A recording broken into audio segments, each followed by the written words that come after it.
Here are 3 really strong, almost no RNG builds for OP Duchess and the Executor in Nightreign, because right now these 3 are hands down the most broken Nightfarers in the game, and probably the best characters if you're playing solo, and even as a team, you could be the one who carries. This video will cover the best weapons, the best relics and talismans, and tons of OP tips and tricks that you might need for these builds. These builds are called no RNG because you have a lot of control over the relics and weapon combos you get to run every single time. It doesn't even matter if you don't find the talismans you need. As long as you make the right decisions and go to the right places on your maps, you're bound to get an insane build going. But each class has a completely different playstyle, and each has its own pros and cons, so I recommend you watch the whole video to find a build that fits your playstyle. And a great example of this is RNG Duchess. There's really 2 things that make Duchess really OP. It all lies on the fact that Duchess has a much faster moveset with daggers compared to other characters, which is more important than you think. That, plus in combination with her game-changing restage skill that's arguably the single best ability in the entire game, maybe except for RNG, because restage will repeat 60% of all the damage that you've dealt in the last 3 seconds to any enemies, and it's not just your melee damage, it includes spell damage, weapon skill damage, and everything. Here's an advanced technique most players miss. If you time your attacks just before using restage, you can set up massive damage windows. Hit an enemy with a weapon combo, immediately cast a sorcery like Glintstone Pebble, then trigger restage when the spell is still connecting. The result is absolutely devastating burst damage that can melt boss health bars. So because restage is so OP, we really want to be running some strong weapon and relic combinations, so let's talk about that. Here's a few ways we can take this. You can go with int scaling with the crystal knife and ivory sickle to deal the best base damage because of their magic damage scaling. But my personal favourite is dual-wielding daggers that let you trigger multiple status effects simultaneously. My favourite go-to is poison or bleed statuses. The Wakizashi and Bloodstained Dagger are fantastic for bleed build-ups, and anything with poison is really good too, especially with the Knight of the Wise Boss relic. It boosts attack power when poison is nearby, and gives your weapon poison infusion. And to get the most out of restage, we're also going to be looking out for some specific weapon skills. Knight of the Miasma is great for this. This boss relic changes your weapon skill from Magic Dagger to Chilling Mist, and Chilling Mist is absolutely broken. When you hit enemies with your dagger, you build up Frostbite, and once you proc that Frostbite, 2 incredible things happen. You go completely invisible every single time you get a Frostbite proc, and you get an attack power bonus while the enemy takes 20% more damage from all sources. Another great one is Hoarfrost Stomp as a weapon skill. Hoarfrost Stomp gives you AoE coverage, lets you attack at range safely while applying Frostbite status, and can hit multiple enemies simultaneously. The combo potential is incredible. Hit Hoarfrost Stomp on a group of enemies, then immediately trigger restage and watch entire enemy packs get completely obliterated. So moving on to the other relics and talismans we can use for this build, a really powerful relic comes from Duchess's own remembrance quests, the Crown Medal. Dagger Chain Attack reprises event upon enemies. It's a mouthful, but what it really means is that when you do dagger attack combos, it'll double them up similar to how restage works. This is incredibly powerful because you're basically getting a free restage proc without even thinking about it. Another great remembrance quest relic is the Golden Dew relic. It gives you a character skill attack power boost, which is about a 20% damage increase for restage. You can get both these relic effects in random relics too, which is great. Grab anything with HP and FP restoration on successive hits. And also you could go for character cooldown reductions. A +3 would take restage from 12 seconds to about 10. The Knight of the Baron, Knight of the Beast and Knight of the Champion are all boss relics that give you massive stamina related boosts. Also look for relics or weapons with stamina recovery on attacks, increased stamina regen, or flat stamina increases. For talismans, you absolutely want Winged Sword Insignia or Millicent's Prosthesis for attack power boosts on successive attacks. Since Duchess attacks faster and more frequently than most classes, these talismans are constantly active and will be a huge buff. The Godskin Swaddling Cloth is great for health restoration on successive attacks. If you're running weapon skills frequently, grab the Warrior Jar Shard for a 15% attack power boost to skills. If you go down the spellcasting hybrid build route, pick these talismans. The Radagon Icon for faster spellcasting, Primal Glintstone Blade for FP cost reduction, and Graven School Talisman for sorcery damage. For passive effects on weapons, you want to prioritize anything FP related since you'll be casting constantly. FP restoration on successive attacks is incredible, as is reducing FP cost of spells or improving magic attack power. And just like Duchess, OP also has 2 things that make him so OP, especially for solo games. Everything lies on the fact that OP has a much faster moveset with bows compared to other characters, with basically no trade-off in damage. Along with this, the key is using your marking skill all the time. Seriously, the measure of how well you're doing with this character is how often you're using marking when it's available. Marked enemies take about 10% more damage from all sources for 15 seconds, and it's not just you, your entire team gets a damage boost against anything you've marked. The skill has a 12-second cooldown, so you can pretty much always have this debuff active. But the mark won't always last the full 15 seconds though. If you deal enough damage, it ends early. But that's a good thing, because if you deal enough damage while the mark is active, it breaks and deals a huge burst, kind of like when bleed procs. It'll deal flat damage plus a percentage scaling.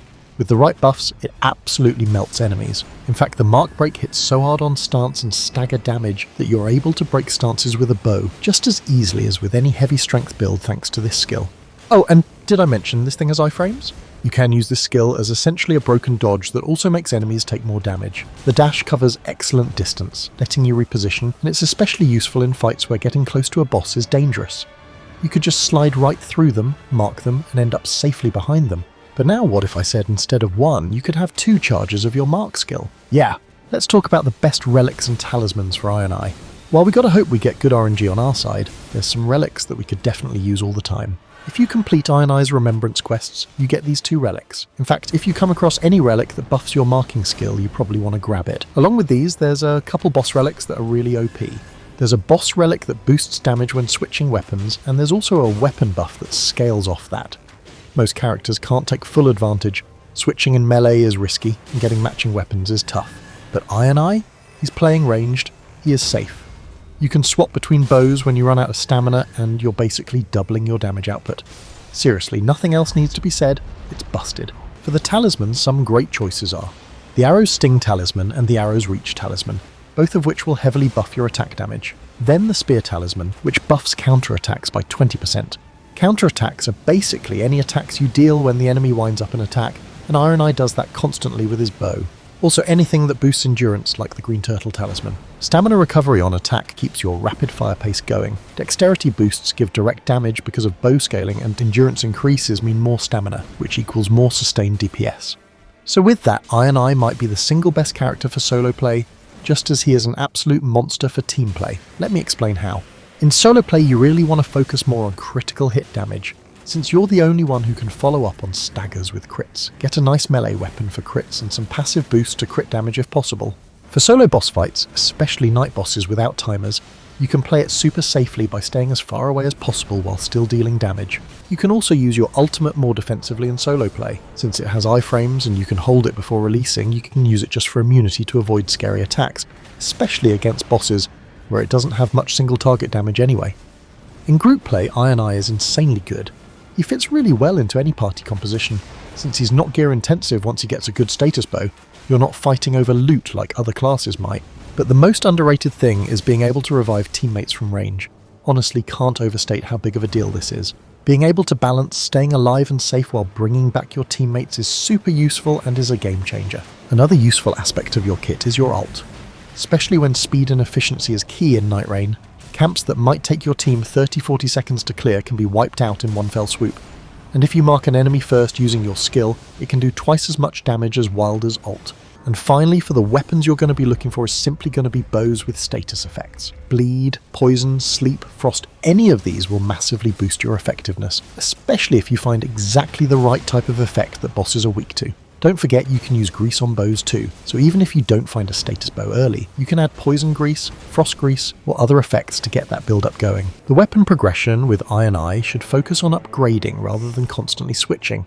Once you get a bow with a good status effect or damage bonus, stick with it and upgrade it using smithing stones from merchants. Now let's move on to Executor, who might be the coolest out of the 3 but also the hardest to master, and it's all because of this. His incredibly cool Sekiro style deflect mechanic. Plus, the bleed build you can get going with Executor is insane. Where things get serious is with your character skill. Suncatcher. You draw a special cursed katana that lets you deflect attacks with incredibly generous timing. Honestly, it's way more forgiving than Sekiro's parries. You could click the block button almost a full second before an attack lands and still get the deflect. But don't get comfortable spamming it. You still need to time it right. If you deflect too late, you'll just do a regular guard, wasting your stamina. And this isn't just a regular parry, it actually blocks all elemental effect damages. It doesn't use up a lot of stamina and you start building up your golden buff. And your guard counters will follow up immediately, which is huge because this move deals some of the highest damage in the game, and you also look absolutely sick doing it. But did you know there's actually an incredible advanced technique you could pull off with Executor? If you time your weapon swap to Suncatcher right as an attack is coming in, it will actually count as a proper deflect. This lets you deal damage with your main weapon, then instantly switch to deflect incoming attacks, then switch back to continue your assault.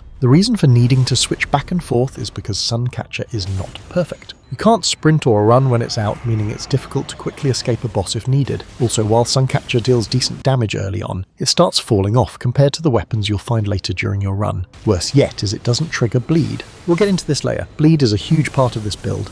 But wait, it gets worse. The golden buff is a one-time use skill that does no damage boost and does less stance damage than a regular katana for some reason, which is why mastering when to pull out Suncatcher purely for deflects is key with Executor. So if we don't use Suncatcher as our primary weapon, this is what you should actually be using. Executor's dexterity scaling means katanas, claws, daggers, curved swords, and whips are going to absolutely melt enemies. Just the arcane scaling alone means we're talking faster bleed procs, poison build-up. Even effects like Frost and Scarlet Rot scale off arcane in Nightreign, unlike Elden Ring where most status effects don't scale at all. A really important tip is that whichever weapon you run, you don't want to two-hand them. Executor actually has a faster moveset when single-handing weapons, which simply means you deal more DPS that way. And because bleed build-up really depends on the number of hits you deal over the amount of damage you deal, you really want to be dual-wielding two weapons that deal bleed damage to consistently proc bleed. One of the best weapons would be Rivers of Blood, one of the absolute strongest bleed weapons simply because of Corpse Piler, its weapon skill. Corpse Piler is this rapid bloody slash attack that does incredible bleed build-up. The bleed build-up is even faster since it scales with Arcane, and the weapon itself has A-scaling in dexterity. Another great mention is the Hand of Melania, although it's a bit more rare being a legendary weapon. Other than that, any kind of katana like the Uchigatana, Nagakiba, Meteoric Ore Blade, and the Moonveil all work great. But now here's an underrated tip. Executor's passive Tenacity gives you attack power and stamina recovery boosts whenever you receive or get cured of a status effect. We're talking about a 20% attack power increase that lasts about 20 seconds, and a stamina boost that is similar to the Green Turtle Talisman. The buffs can even stack if you get hit with multiple status effects. Now you might think this is pretty niche since you could go entire games without enemies ever proccing a status effect on you. The cool thing is that you could trigger this yourself. If you find a weapon with seppuku, or have a relic that gives you seppuku as a weapon skill, you can use it not just to boost your bleed build-up and attack power, but also to trigger your passive bonuses. But alternatively, you could just throw some pots at your feet to start triggering this passive effect for an easy damage boost. And finally, the ult comes in super clutch since it heals you to full when activated and doubles your HP while active. And if your teammates are down, use your roar and attacks to get them back up. It's a complete reset button when you're in trouble. Now as for the best relics and talismans to run with Executor, there are two really great relics you get from completing his Remembrance quest. One that gives you HP when you have the Cursed Sword active, and one that gives you a 10% damage increase but drains 10 HP per hit. The Health Drain relic becomes incredible when paired with any relics that restore 10 HP per block. They completely cancel each other out, giving you a pure damage boost. An issue you'll find you'll run into really quick is that your stamina bar is always empty. If you're running dual katanas and trying to sprint around all the time, stamina drains fast. The Knight of the Baron, Knight of the Beast, and Knight of the Champion are all boss relics that give you massive stamina-related boosts. But if you don't have the boss relics unlocked yet, pray to the Elden gods that RNG is on your side and try and get any relic or weapon passive with stamina recovery on attacks or any that increase stamina flat. One more super important category of relics to look for are the ones that give your starting weapon poison or bleed infusions. Poison and bleed are really the only ones worth looking for simply because of the combos you can run. The boss relic, Knight of the Wise, boosts attack power if poison is in the vicinity and it gives your weapon poison infusion. But my personal favourite are the bleed build combos. Along with the seppuku and the Executor passive combo we talked about earlier, grab the Lord of Blood's Exaltation for a 20% attack power boost when blood loss happens, and finally grab the Rivers of Blood as your weapon. You would be absolutely melting everything. For other talismans, try look for the Winged Sword insignia, or Millicent's Prosthesis for attack power boosts on successive attacks. And if you're running Rivers of Blood, you're going to be spamming the skill all the time. If you are, then grab the Warrior Jar Shard for a 15% attack power boost for all skills. And finally grab the Green Turtle Talisman for a better stamina recovery.